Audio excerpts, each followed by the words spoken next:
Atmosphere of Jupiter. The atmosphere of Jupiter is the largest planetary atmosphere in the solar system.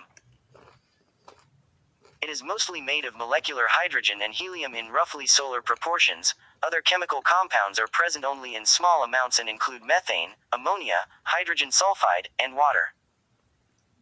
Although water is thought to reside deep in the atmosphere, its directly measured concentration is very low. The nitrogen, sulfur, and noble gas abundances in Jupiter's atmosphere exceed solar values by a factor of about 3. The atmosphere of Jupiter lacks a clear lower boundary and gradually transitions into the liquid interior of the planet. From lowest to highest, the atmospheric layers are the troposphere, stratosphere, thermosphere, and exosphere. Each layer has characteristic temperature gradients. The lowest layer, the troposphere, has a complicated system of clouds and hazes, comprising layers of ammonia, ammonium hydrosulfide, and water. The upper ammonia clouds visible at Jupiter's surface are organized in a dozen zonal bands parallel to the equator and are bounded by powerful zonal atmospheric flows, winds known as jets. The bands alternate in color. The dark bands are called belts, while light ones are called zones.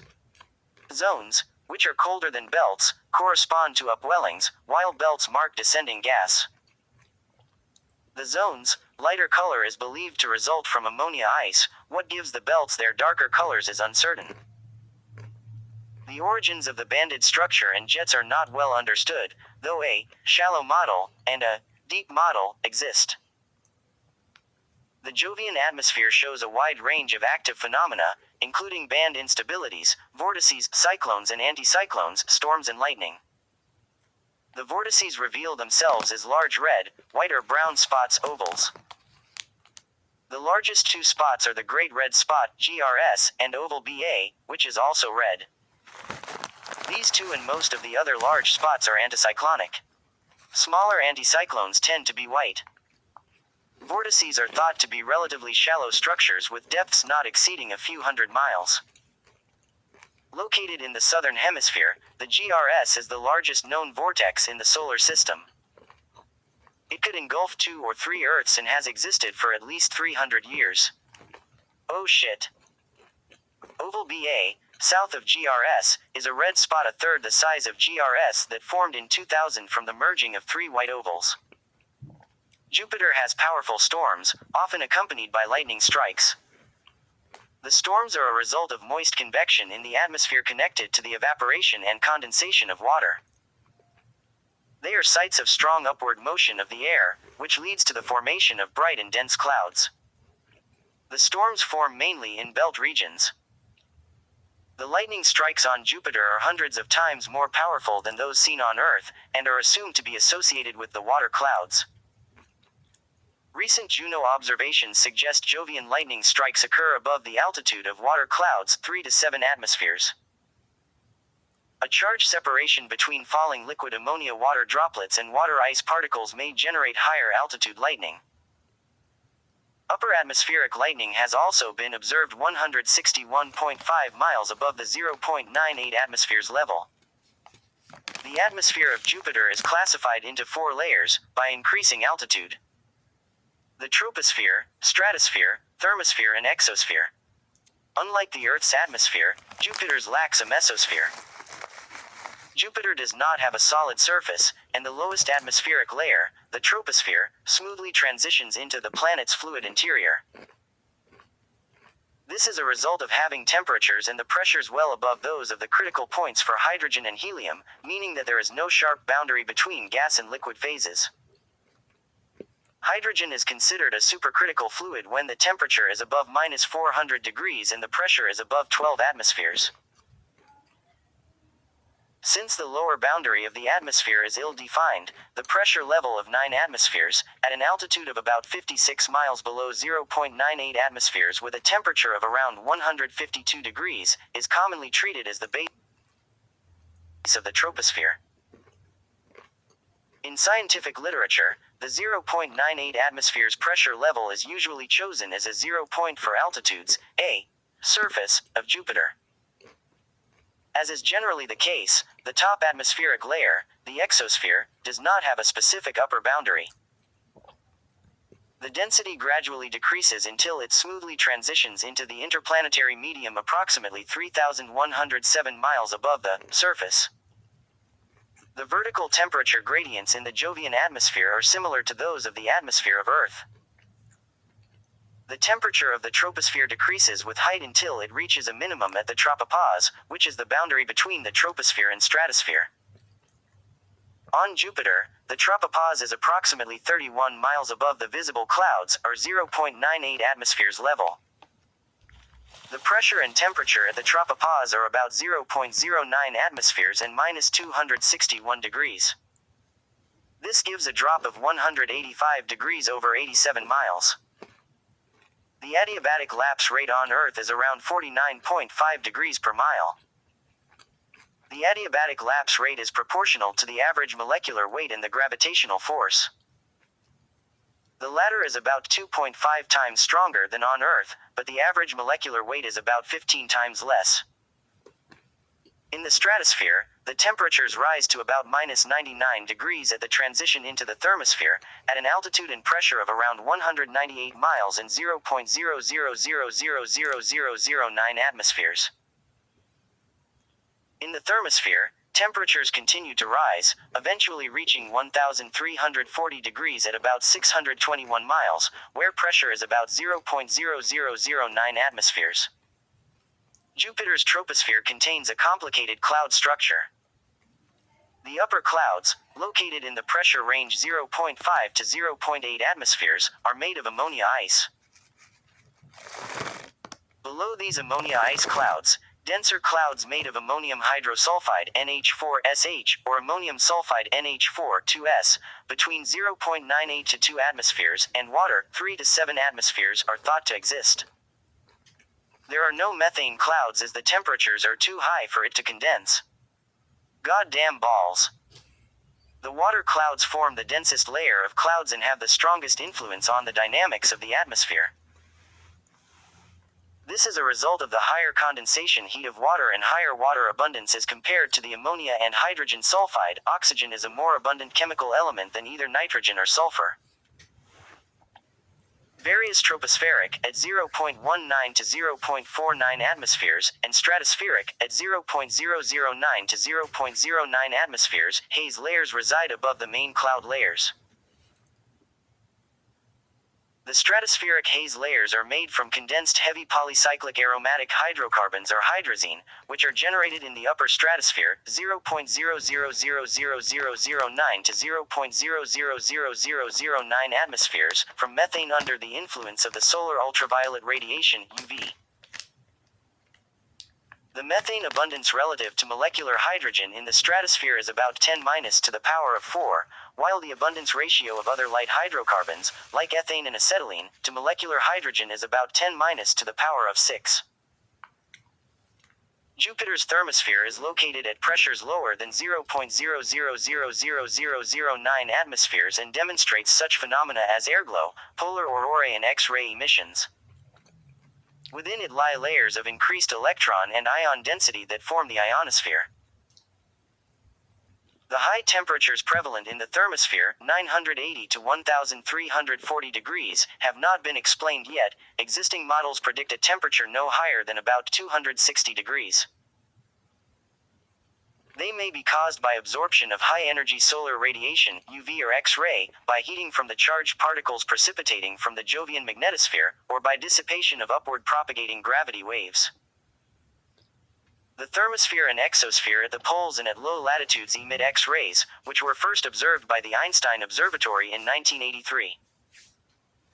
The energetic particles coming from Jupiter's magnetosphere create bright auroral ovals, which encircle the poles. Unlike their terrestrial analogues, which appear only during magnetic storms, aurorae are permanent features of Jupiter's atmosphere. The thermosphere was the first place outside the Earth where the trihydrogen cation, H+3, was discovered. This ion emits strongly in the mid-infrared part of the spectrum, at wavelengths between 3 and 5 micrometers. This is the main cooling mechanism of the thermosphere.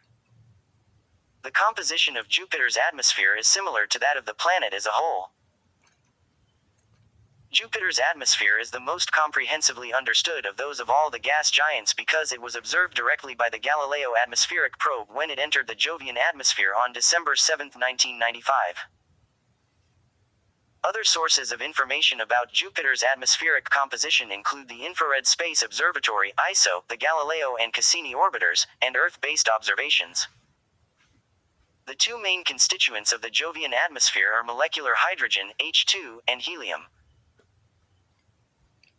The helium abundance is 0.157 plus or minus 0.004 relative to molecular hydrogen by number of molecules, and its mass fraction is 0.234 plus or minus 0.005, which is slightly lower than the solar system's primordial value.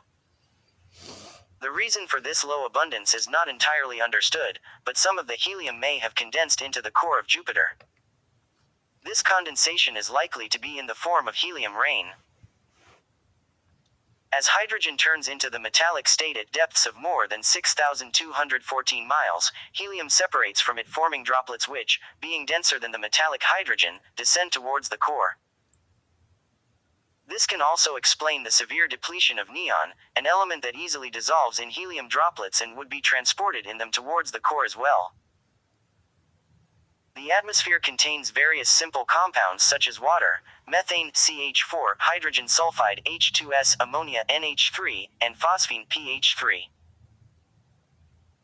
Their abundances in the deep below 9 atmospheres troposphere imply that the atmosphere of Jupiter is enriched in the elements carbon, nitrogen, sulfur and possibly oxygen by a factor of 2 to 4 relative to the Sun.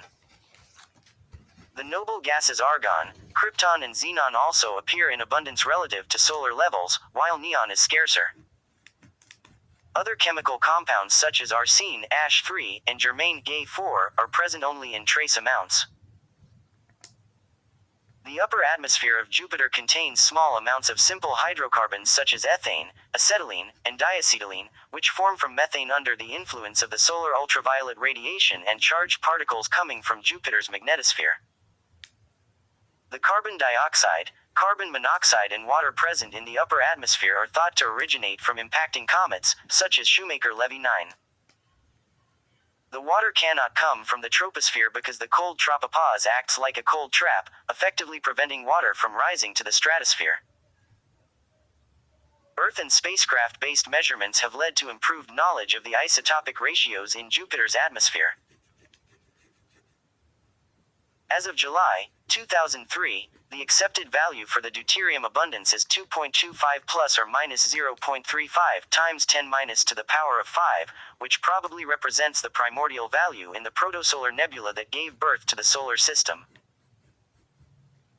The ratio of nitrogen isotopes in the Jovian atmosphere, 15N to 14N, is 2.3 times 10 minus cubed, a third lower than that in the Earth's atmosphere, 3.5 times 10 minus cubed.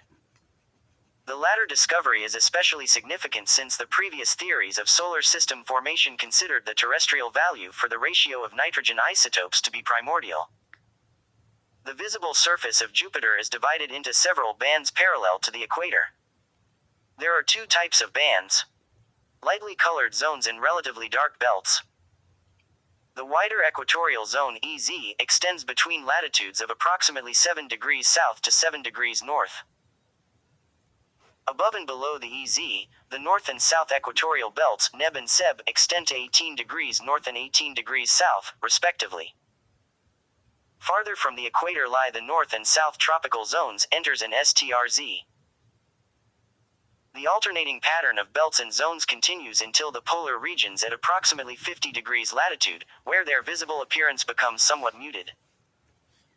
The difference in the appearance between zones and belts is caused by differences in the opacity of the clouds. Ammonia concentration is higher in zones, which leads to the appearance of denser clouds of ammonia ice at higher altitudes, which in turn leads to their lighter color.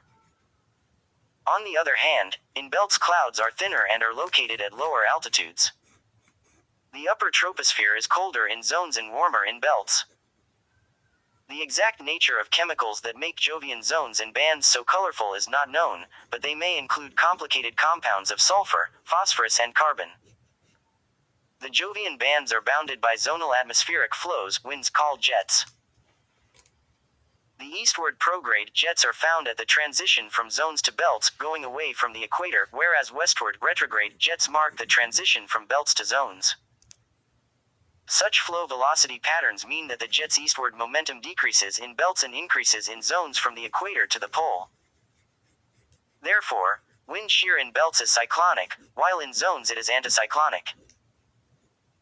The EZ is an exception to this rule, showing a strong eastward prograde jet and has a local minimum of the wind speed exactly at the equator. The jet speeds are high on Jupiter, reaching more than 223 miles per hour. These speeds correspond to ammonia clouds located in the pressure range 0.6 to 0.98 atmospheres. The prograde jets are generally more powerful than the retrograde jets. The jets extend hundreds of miles into the interior, as measured by the gravitometer instrument on board of the Juno spacecraft. The direction at which the jets extend into the planet is parallel to Jupiter's axis of rotation rather than in a radial direction toward the center of the planet, consistent with the Taylor-Proudman theorem. The Galileo probe measured the vertical profile of a jet along its descent trajectory into Jupiter's atmosphere, finding the winds to decay over 2 to 3 scale heights above the clouds, while below the cloud level, winds increase slightly and then remain constant down to at least 21 atmospheres, the maximum operational depth reached by the probe. The origin of Jupiter's colored banded structure is not completely clear, though it may resemble the cloud structure of Earth's Hadley cells. The simplest interpretation is that zones are sites of atmospheric upwelling, whereas belts are manifestations of downwelling. When air enriched in ammonia rises in zones, it expands and cools, forming high and dense white clouds. In belts, however, the air descends, warming adiabatically as in a convergence zone on Earth, and white ammonia clouds evaporate, revealing lower, darker clouds. The location and width of bands, speed and location of jets on Jupiter are remarkably stable, having changed only slightly between 1980 and 2000. One example of change is a decrease of the speed of the strongest eastward jet located at the boundary between the North Tropical Zone and North Temperate Belts at 23 degrees north. However, bands vary in coloration and intensity over time. These variations were first observed in the early 17th century. Meridional circulation cells are a large-scale atmospheric motion where gas rises at a certain latitude, travel in the north-south meridional direction, descends, and get back to the origin in a closed cell circulation. On Earth, the meridional circulation is composed of 3 cells in each hemisphere: Hadley, Farrell and polar cells. On Jupiter, the visible cloud bands gave indication for upward motion in the zones and downward motion in the belts, indicative only for the upper few bars.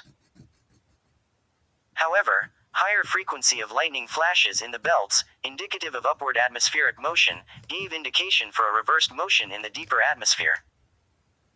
Juno's microwave measurements probe the atmosphere down to approximately 236 atmospheres.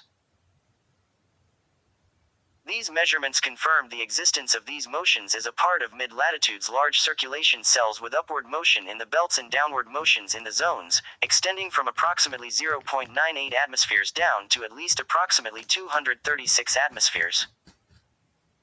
So far, 8 cells have been identified at each of Jupiter's hemispheres along latitudes 20 to 60 degrees north S.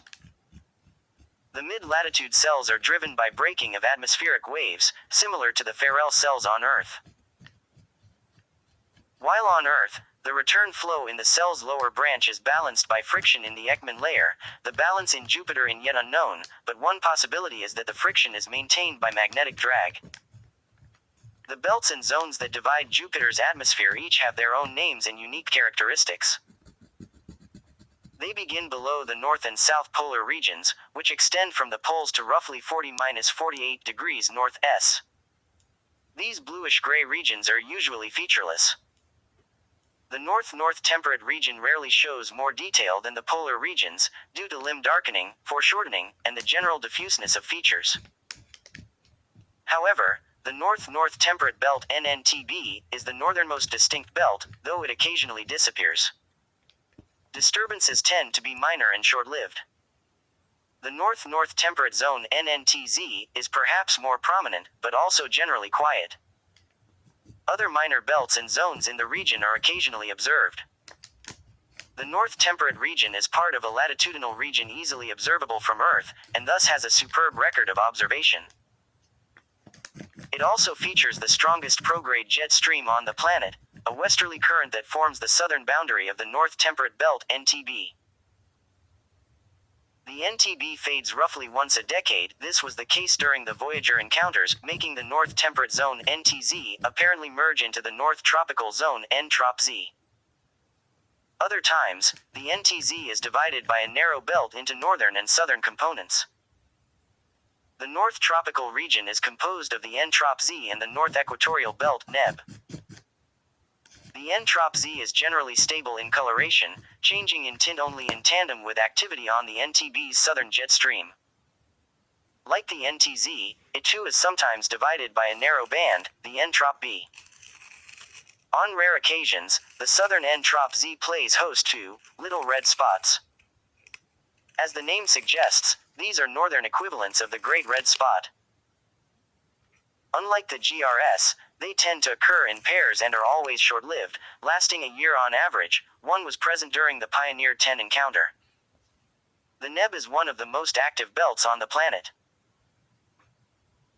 It is characterized by anticyclonic white ovals and cyclonic barges, also known as brown ovals, with the former usually forming farther north than the latter. As in the NTROP-Z, most of these features are relatively short-lived. Like the South Equatorial Belt (SEB), the NEB has sometimes dramatically faded and revived. The timescale of these changes is about 25 years. The Equatorial Region (EZ) is one of the most stable regions of the planet, in latitude and in activity. The northern edge of the EZ hosts spectacular plumes that trail southwest from the NEB, which are bounded by dark, warm, infrared features known as festoons, hot spots. Though the southern boundary of the EZ is usually quiescent, observations from the late 19th into the early 20th century show that this pattern was then reversed relative to today. The EZ varies considerably in coloration, from pale to an ochre, or even coppery hue. It is occasionally divided by an equatorial band (EB). Features in the EZ move roughly 242 miles per hour relative to the other latitudes. The South Tropical region includes the South Equatorial Belt (SEB) and the South Tropical Zone. It is by far the most active region on the planet, as it is home to its strongest retrograde jet stream. The SEB is usually the broadest, darkest belt on Jupiter. It is sometimes split by a zone, the SEBZ, and can fade entirely every 3 to 15 years before reappearing in what is known as an SEB revival cycle. A period of weeks or months following the belt's disappearance, a white spot forms and erupts dark brownish material which is stretched into a new belt by Jupiter's winds. The belt most recently disappeared in May 2010. Another characteristic of the SEB is a long train of cyclonic disturbances following the Great Red Spot. Like the NTROP-Z, the S-TROP-Z is one of the most prominent zones on the planet. Not only does it contain the GRS, but it is occasionally rent by a South Tropical Disturbance S-TROP-D, a division of the zone that can be very long-lived. The most famous one lasted from 1901-39. The South Temperate Region, or South Temperate Belt (STB), is yet another dark, prominent belt, more so than the NTB. Until March 2000, its most famous features were the long-lived white ovals BC, D, and FA, which have since merged to form oval BA, Red Jr. The ovals were part of South Temperate Zone, but they extended into STB, partially blocking it.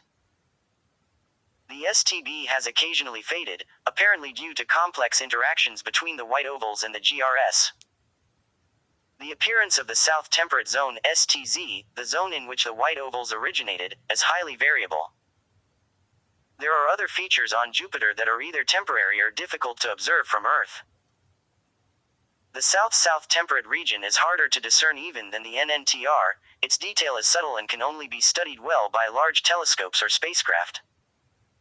Many zones and belts are more transient in nature and are not always visible. These include the equatorial band (EB), North Equatorial Belt Zone (NEBZ), a white zone within the belt, and South Equatorial Belt Zone (SEBZ). Belts are also occasionally split by a sudden disturbance. When a disturbance divides a normally singular belt or zone, an N or an S is added to indicate whether the component is the northern or southern one, e.g., NEB-N and NEB-S. Circulation in Jupiter's atmosphere is markedly different from that in the atmosphere of Earth. The interior of Jupiter is fluid and lacks any solid surface. Therefore, convection may occur throughout the planet's outer molecular envelope. As of 2008, a comprehensive theory of the dynamics of the Jovian atmosphere has not been developed. Any such theory needs to explain the following facts. The existence of narrow stable bands and jets that are symmetric relative to Jupiter's equator, the strong prograde jet observed at the equator, the difference between zones and belts, and the origin and persistence of large vortices such as the Great Red Spot. The theories regarding the dynamics of the Jovian atmosphere can be broadly divided into two classes: shallow and deep. The former hold that the observed circulation is largely confined to a thin outer weather layer of the planet, which overlays the stable interior. The latter hypothesis postulates that the observed atmospheric flows are only a surface manifestation of deeply rooted circulation in the outer molecular envelope of Jupiter. As both theories have their own successes and failures, many planetary scientists think that the true theory will include elements of both models. The first attempts to explain Jovian atmospheric dynamics date back to the 1960s. They were partly based on terrestrial meteorology, which had become well developed by that time. Those shallow models assumed that the jets on Jupiter are driven by small-scale turbulence, which is in turn maintained by moist convection in the outer layer of the atmosphere above the water clouds. The moist convection is a phenomenon related to the condensation and evaporation of water and is one of the major drivers of terrestrial weather. The production of the jets in this model is related to a well-known property of two-dimensional turbulence, the so-called inverse cascade, in which small turbulent structures, vortices, merge to form larger ones. The finite size of the planet means that the cascade cannot produce structures larger than some characteristic scale, which for Jupiter is called the Rhine scale. Its existence is connected to production of Rossby waves. This process works as follows.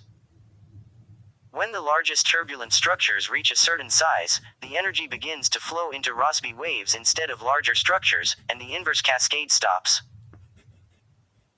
Since on the spherical rapidly rotating planet the dispersion relation of the Rossby waves is anisotropic, the Rhine scale in the direction parallel to the equator is larger than in the direction orthogonal to it. The ultimate result of the process described above is production of large-scale elongated structures, which are parallel to the equator. The meridional extent of them appears to match the actual width of jets. Therefore, in shallow models vortices actually feed the jets and should disappear by merging into them. While these weather layer models can successfully explain the existence of a dozen narrow jets, they have serious problems. A glaring failure of the model is the prograde, super-rotating equatorial jet. With some rare exceptions, shallow models produce a strong retrograde, subrotating jet, contrary to observations. In addition, the jets tend to be unstable and can disappear over time. Shallow models cannot explain how the observed atmospheric flows on Jupiter violate stability criteria. More elaborated multi-layer versions of weather layer models produce more stable circulation, but many problems persist. Meanwhile, the Galileo probe found that the winds on Jupiter extend well below the water clouds at 5 to 7 atmospheres and do not show any evidence of decay down to 21 atmospheres pressure level, which implies that circulation in the Jovian atmosphere may in fact be deep. The deep model was first proposed by Buss in 1976. His model was based on another well-known feature of fluid mechanics, the Taylor-Proudman theorem. It holds that in any fast-rotating barotropic ideal liquid, the flows are organized in a series of cylinders parallel to the rotational axis. The conditions of the theorem are probably met in the fluid Jovian interior. Therefore, The planet's molecular hydrogen mantle may be divided into cylinders, each cylinder having a circulation independent of the others. Those latitudes where the cylinders' outer and inner boundaries intersect with the visible surface of the planet correspond to the jets. The cylinders themselves are observed as zones and belts. The deep model easily explains the strong prograde jet observed at the equator of Jupiter. The jets it produces are stable and do not obey the 2D stability criterion. However, it has major difficulties. It produces a very small number of broad jets, and realistic simulations of 3D flows are not possible as of 2008, meaning that the simplified models used to justify deep circulation may fail to catch important aspects of the fluid dynamics within Jupiter. One model published in 2004 successfully reproduced the Jovian band jet structure. It assumed that the molecular hydrogen mantle is thinner than in all other models, occupying only the outer 10% of Jupiter's radius. In standard models of the Jovian interior, the mantle comprises the outer 20 to 30%. The driving of deep circulation is another problem. The deep flows can be caused both by shallow forces, moist convection, for instance, or by deep planet-wide convection that transports heat out of the Jovian interior. Which of these mechanisms is more important is not clear yet. As has been known since 1966, Jupiter radiates much more heat than it receives from the Sun. It is estimated that the ratio of the thermal power emitted by the planet to the thermal power absorbed from the Sun is 1.67 plus or minus 0.09. The internal heat flux from Jupiter is 5.44 plus or minus 0.43 W per square meter, whereas the total emitted power is 335 plus or minus 26 petawatts. The latter value is approximately equal to 0.000001% of the total power radiated by the Sun. This excess heat is mainly the primordial heat from the early phases of Jupiter's formation, but may result in part from the precipitation of helium into the core. The internal heat may be important for the dynamics of the Jovian atmosphere. While Jupiter has a small obliquity of about 3 degrees, and its poles receive much less solar radiation than its equator, the tropospheric temperatures do not change appreciably from the equator to poles. One explanation is that Jupiter's convective interior acts like a thermostat, releasing more heat near the poles than in the equatorial region. This leads to a uniform temperature in the troposphere. While heat is transported from the equator to the poles mainly via the atmosphere on Earth, on Jupiter deep convection equilibrates heat.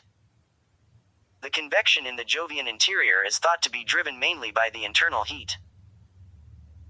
The atmosphere of Jupiter is home to hundreds of vortices, circular rotating structures that, as in the Earth's atmosphere, can be divided into two classes: cyclones and anticyclones.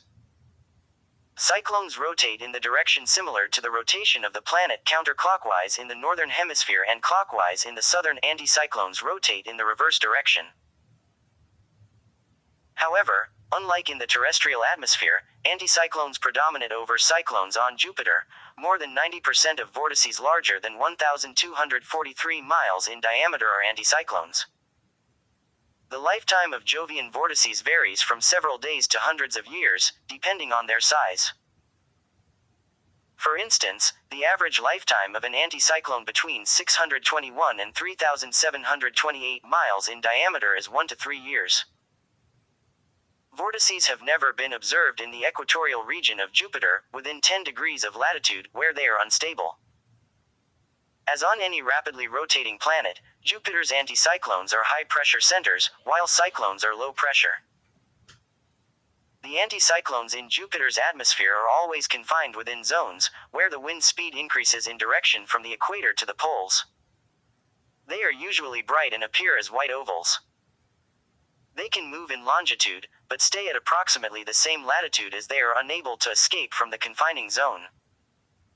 The wind speeds at their periphery are about 223 miles per hour.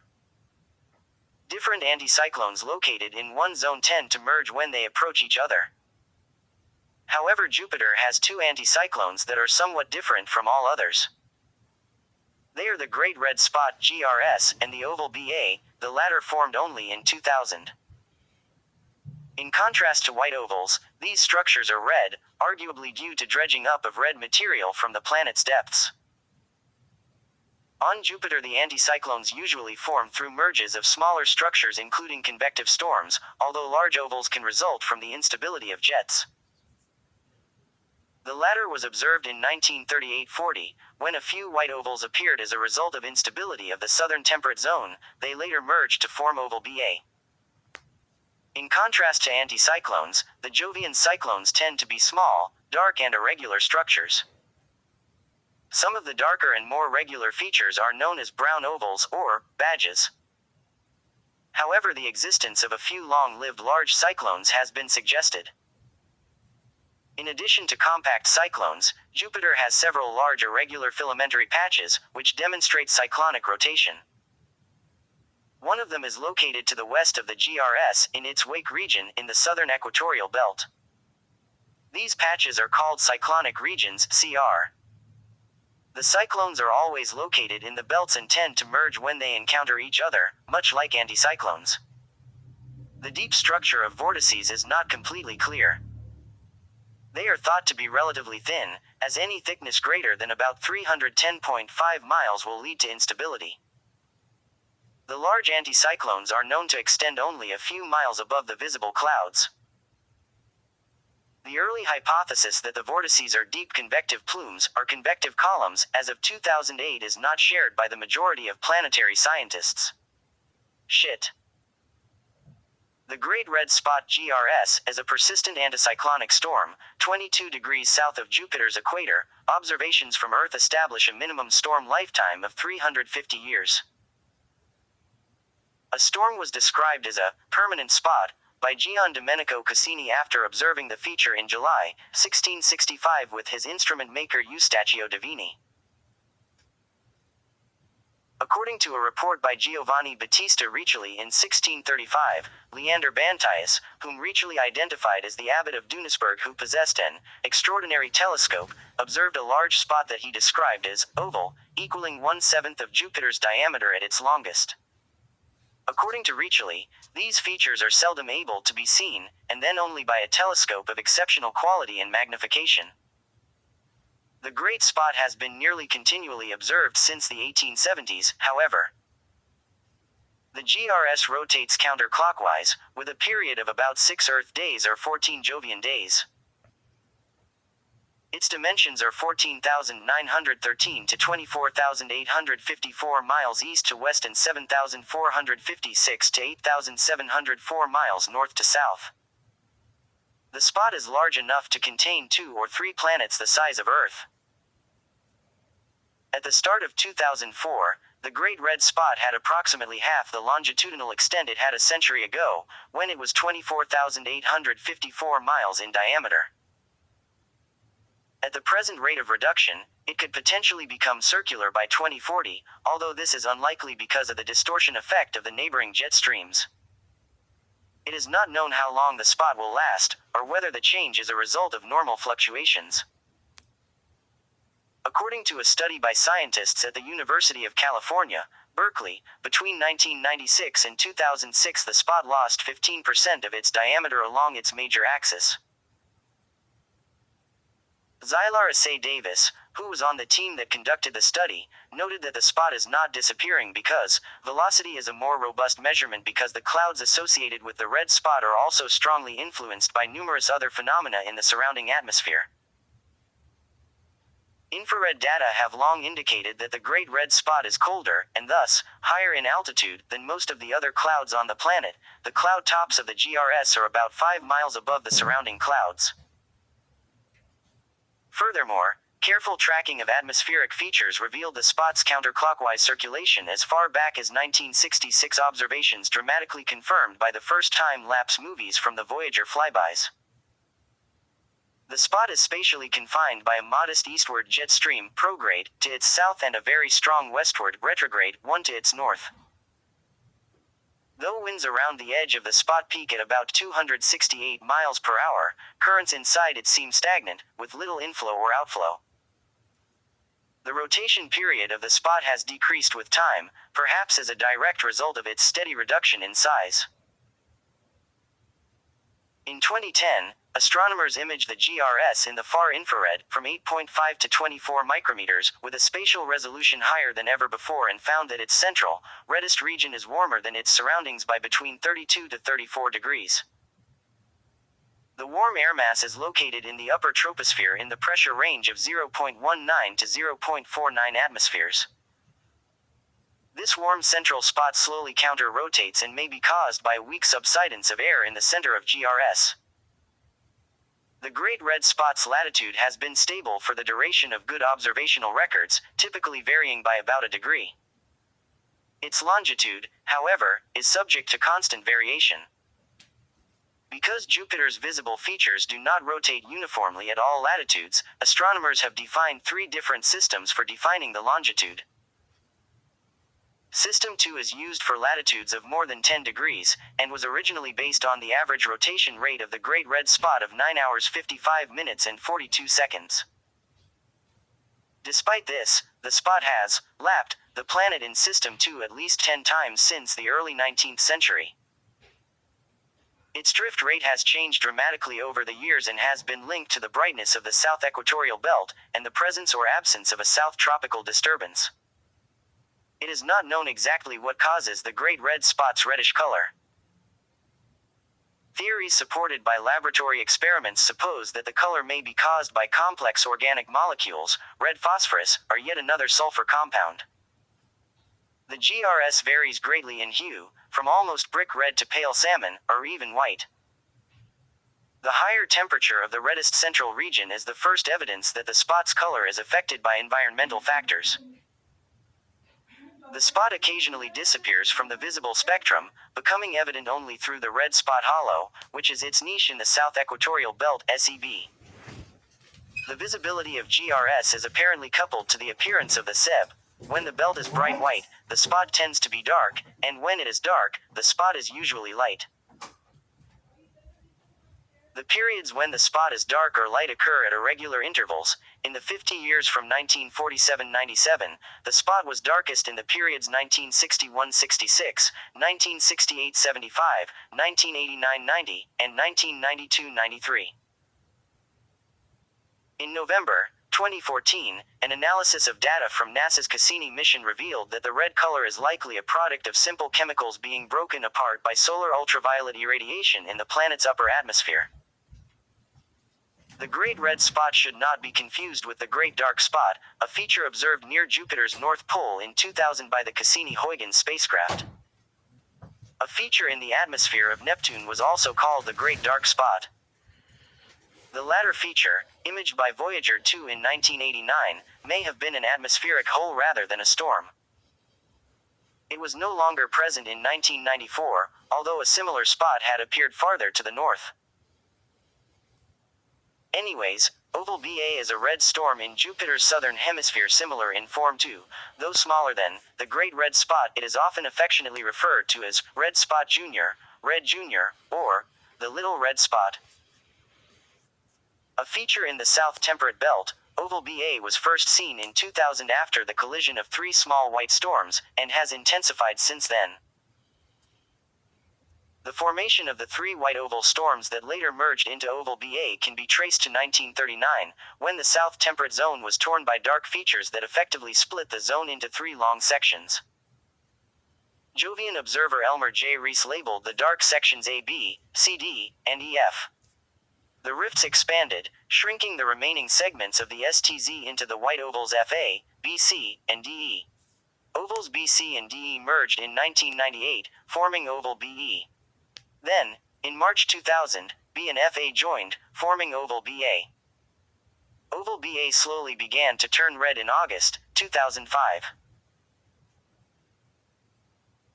On February 24, 2006, Filipino amateur astronomer Christopher Go discovered the color change, noting that it had reached the same shade as the GRS. As a result, NASA writer Dr. Tony Phillips suggested it be called Red Spot Jr., or Red Jr. In April 2006, a team of astronomers, believing that Oval Ba might converge with the GRS that year, observed the storms through the Hubble Space Telescope. The storms pass each other about every 2 years, but the passings of 2002 and '04 did not produce anything exciting. Dr. Amy Simon Miller, of the Goddard Space Flight Center, predicted the storms would have their closest passing on July 4, 2006. On July 20th, the two storms were photographed passing each other by the Gemini Observatory without converging. Why Oval BA turned red is not well understood. According to a 2008 study by Dr. Santiago Perez Hoyos of the University of the Basque Country, the most likely mechanism is an upward and inward diffusion of either a colored compound or a coating vapor that may interact later with high-energy solar photons at the upper levels of Oval BA. Some believe that small storms and their corresponding white spots on Jupiter turn red when the winds become powerful enough to draw certain gases from deeper within the atmosphere, which change color when those gases are exposed to sunlight. Oval BA is getting stronger according to observations made with the Hubble Space Telescope in 2007. The wind speeds have reached 384 miles per hour, about the same as in the Great Red Spot and far stronger than any of the progenitor storms. As of July 2008, its size is about the diameter of Earth, approximately half the size of the Great Red Spot. Oval BA should not be confused with another major storm on Jupiter, the South Tropical Little Red Spot LRS, nicknamed the Baby Red Spot by NASA, which was destroyed by the GRS. The new storm, previously a white spot in Hubble images, turned red in May 2008. The observations were led by Imke de Pater of the University of California, at Berkeley. The Baby Red Spot encountered the GRS in late June to early July 2008, and in the course of a collision, the smaller red spot was shredded into pieces. The remnants of the Baby Red Spot first orbited, then were later consumed by the GRS. The last of the remnants with a reddish color to have been identified by astronomers had disappeared by mid-July, and the remaining pieces again collided with the GRS, then finally merged with the bigger storm. The remaining pieces of the Baby Red Spot had completely disappeared by August 2008. During this encounter, Oval BA was present nearby, but played no apparent role in the destruction of the Baby Red Spot. The storms on Jupiter are similar to thunderstorms on Earth. They reveal themselves via bright clumpy clouds about 621 miles in size, which appear from time to time in the belt's cyclonic regions, especially within the strong westward retrograde jets. In contrast to vortices, storms are short-lived phenomena. The strongest of them may exist for several months, while the average lifetime is only 3 to 4 days. They are believed to be due mainly to moist convection within Jupiter's troposphere. Storms are actually tall convective columns, plumes, which bring the wet air from the depths to the upper part of the troposphere, where it condenses in clouds. A typical vertical extent of Jovian storms is about 62 miles, as they extend from a pressure level of about 5 to 7 atmospheres, where the base of a hypothetical water cloud layer is located, to as high as 0.1 to 0.5 atmospheres. Storms on Jupiter are always associated with lightning.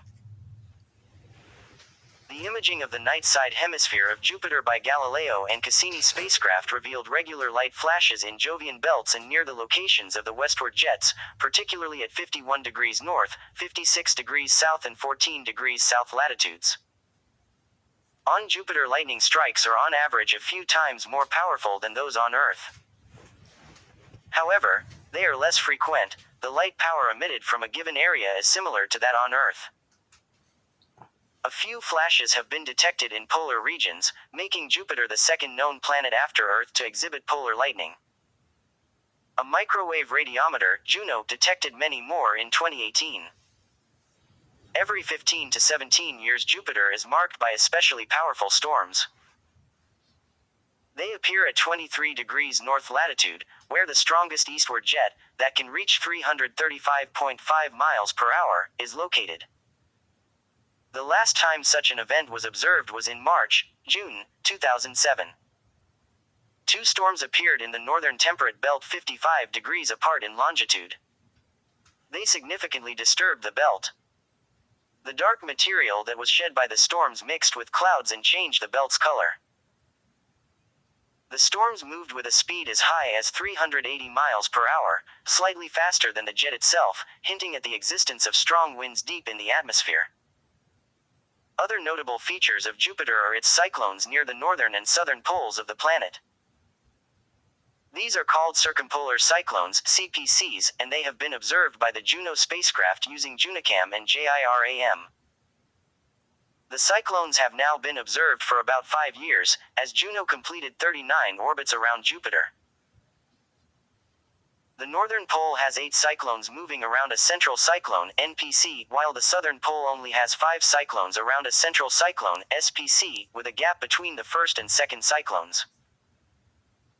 The cyclones look like the hurricanes on Earth with trailing spiral arms and a denser center, although there are differences between the centers depending on the individual cyclone. Northern CPCs generally maintain their shape and position compared to the southern CPCs, and this could be due to the faster wind speeds that are experienced in the south, where the maximum wind velocities are around 179 to 201 miles per hour. Although there is more movement among the southern CPCs, they tend to retain the pentagonal structure relative to the pole. It has also been observed that the angular wind velocity increases as the center is approached and radius becomes smaller, except for one cyclone in the north, which may have rotation in the opposite direction. The difference in the number of cyclones in the north compared to the south is probably due to the size of the cyclones. The southern CPCs tend to be bigger, with radii ranging from 3,479.5 to 4,349.5 miles, while northern CPCs range from 2,485.5 to 2,858 miles. The mechanism for the stability of these two symmetric structures of cyclones is an outcome of beta drift, a known effect causing cyclones to move poleward and anticyclones to move equatorward due to the conservation of momentum along streamlines in a vortex, under the change of the Coriolis parameter. Thus, cyclones forming in the polar regions may congregate at the pole and form a polar cyclone such as those observed on Saturn's poles. The polar cyclone, the central cyclone in the polygons, also emit a vorticity field which can repel other cyclones similar to the beta effect. The latitude where the circumpolar cyclones are positioned, approximately 84 degrees, fits, in calculations, the hypothesis that the poleward beta drift force balances the equatorward rejection of the polar cyclone on the circumpolar cyclones, assuming they have an anticyclonic ring around them, consistent with model simulations and observations. The northern cyclones tend to maintain an octagonal structure with the NPC as a center point. Northern cyclones have less data than southern cyclones because of limited illumination in the North Polar winter, making it difficult for JUNOCAM to obtain accurate measurements of northern CPC positions at each perihove 53 days, but JIRAM is able to collect enough data to understand the northern CPCs. The limited illumination makes it difficult to see the northern central cyclone, but by making 4 orbits, the NPC can be partially seen and the octagonal structure of the cyclones can be identified. Limited illumination also makes it difficult to view the motion of the cyclones, but early observations show that the NPC is offset from the pole by about 0.5 and the CPCs generally maintain their position around the center. Despite data being harder to obtain, it has been observed that the northern CPCs have a drift rate of about 1 to 2.5 per perihove to the west. The 7th cyclone in the north, N7, drifts a little more than the others, and this is due to an anticyclonic white oval, AWO, that pulls it farther from the NPC, which causes the octagonal shape to be slightly distorted. The instantaneous locations of the south polar cyclones have been tracked for 5 years by the JIRAM instrument and by JUNOCAM. The locations over time were revealed to form an oscillatory motion of each of the 6 cyclones, with periods of approximately 1 Earth year and radii of about 248.5 miles. These oscillations around the CPC's mean positions were explained to be a result of imbalances between the beta drift, pulling the CPCs toward the pole, and the rejection forces that develop due to the interactions between the cyclones, similar to a 6-body spring system. In addition to this periodic motion, the south polar cyclones were observed to drift westward by 7.5 plus or minus 0.7 per year. The reason for this drift is still unknown. The circumpolar cyclones have different morphologies, especially in the north, where cyclones have a filled, or chaotic, structure.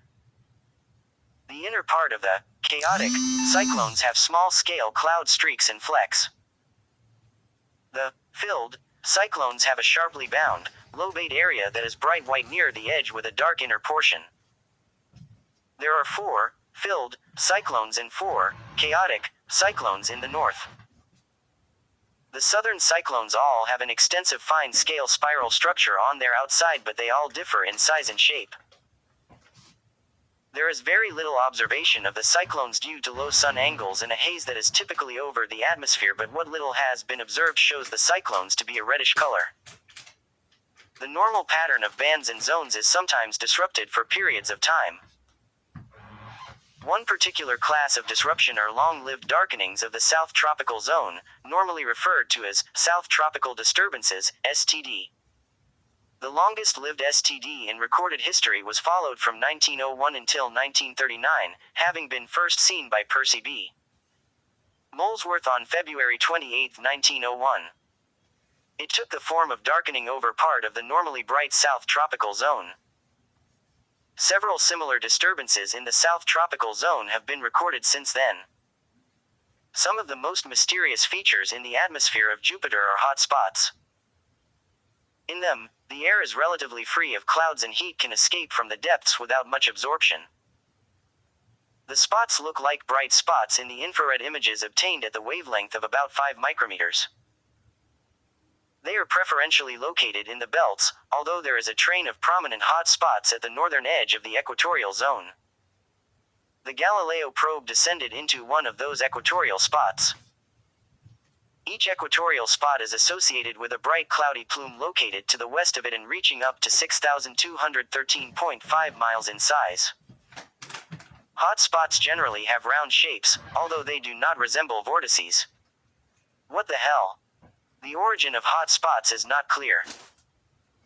They can be either downdrafts, where the descending air is adiabatically heated and dried, or, alternatively, they can be a manifestation of planetary scale waves. The latter hypothesis explains the periodical pattern of the equatorial spots. In 1953, the Miller-Urey experiment proved that the combination of lightning and compounds existing in the primitive Earth's atmosphere can form organic matter, including amino acids, which can be used as the cornerstone of life. The simulated atmosphere consists of water, methane, ammonia and hydrogen molecules. All of these substances are found in today's Jupiter atmosphere. Jupiter's atmosphere has a strong vertical air flow that carries these compounds into lower regions. But there are higher temperatures inside Jupiter, which will decompose these chemicals and hinder the formation of life similar to Earth. This was speculated by Carl Sagan and Edwin E. Salpeter. Early modern astronomers, using small telescopes, recorded the changing appearance of Jupiter's atmosphere. Their descriptive terms, belts and zones, brown spots and red spots, plumes, barges, festoons, and streamers, are still used. Other terms such as vorticity, vertical motion, cloud heights have entered in use later, in the 20th century. The first observations of the Jovian atmosphere at higher resolution than possible with Earth-based telescopes were taken by the Pioneer 10 and 11 spacecraft. The first truly detailed images of Jupiter's atmosphere were provided by the Voyagers. The 2 spacecraft were able to image details at a resolution as low as 3 miles in size in various spectra, and also able to create, approach movies, of the atmosphere in motion. The Galileo probe, which suffered an antenna problem, saw less of Jupiter's atmosphere but at a better average resolution and a wider spectral bandwidth. Oh, okay. Today, astronomers have access to a continuous record of Jupiter's atmospheric activity thanks to telescopes such as Hubble Space Telescope. These show that the atmosphere is occasionally racked by massive disturbances, but that, overall, it is remarkably stable. The vertical motion of Jupiter's atmosphere was largely determined by the identification of trace gases by ground-based telescopes. Spectroscopic studies after the collision of comet Shoemaker-Levy 9 gave a glimpse of the Jupiter's composition beneath the cloud tops. The presence of diatomic sulfur S2 and carbon disulfide CS2 was recorded, the first detection of either in Jupiter, and only the second detection of S2 in any astronomical object, together with other molecules such as ammonia NH3 and hydrogen sulfide H2S, while oxygen-bearing molecules such as sulfur dioxide were not detected, to the surprise of astronomers. The Galileo atmospheric probe, as it plunged into Jupiter, measured the wind, temperature, composition, clouds, and radiation levels down to 21 atmospheres. However, below 0.98 atmospheres elsewhere on Jupiter there is uncertainty in the quantities. The first sighting of the GRS is often credited to Robert Hooke, who described a spot on the planet in May 1664. However, it is likely that Hooke's spot was in the wrong belt altogether, the North Equatorial Belt, versus the current location in the South Equatorial Belt. Much more convincing is Giovanni Cassini's description of a permanent spot in the following year. With fluctuations in visibility, Cassini's spot was observed from 1665 to 1713. A minor mystery concerns a Jovian spot depicted around 1700 on a canvas by Donato Creti, which is exhibited in the Vatican. It is a part of a series of panels in which different magnified, heavenly bodies serve as backdrops for various Italian scenes, the creation of all of them overseen by the astronomer Eustachio Manfredi for accuracy. Creti's painting is the first known to depict the GRS as red. No Jovian feature was officially described as red before the late 19th century. The present GRS was first seen only after 1830 and well studied only after a prominent apparition in 1879. A 118-year gap separates the observations made after 1830 from its 17th century discovery, whether the original spot dissipated and reformed, whether it faded, or even if the observational record was simply poor or unknown. The older spots had a short observational history and slower motion than that of the modern spot, which make their identity unlikely. On February 25, 1979, when the Voyager 1 spacecraft was 571,661.5 miles from Jupiter, it transmitted the first detailed image of the Great Red Spot back to Earth. Cloud details as small as 99.5 miles across were visible. The colorful, wavy cloud pattern seen to the west of the GRS is the spot's wake region, where extraordinarily complex and variable cloud motions are observed. The white ovals that were to become oval Ba formed in 1939. They covered almost 90 degrees of longitude shortly after their formation, but contracted rapidly during their first decade. Their length stabilized at 10 degrees or less after 1965. Although they originated as segments of the STZ, they evolved to become completely embedded in the South Temperate Belt, suggesting that they moved north, digging a niche into the STB.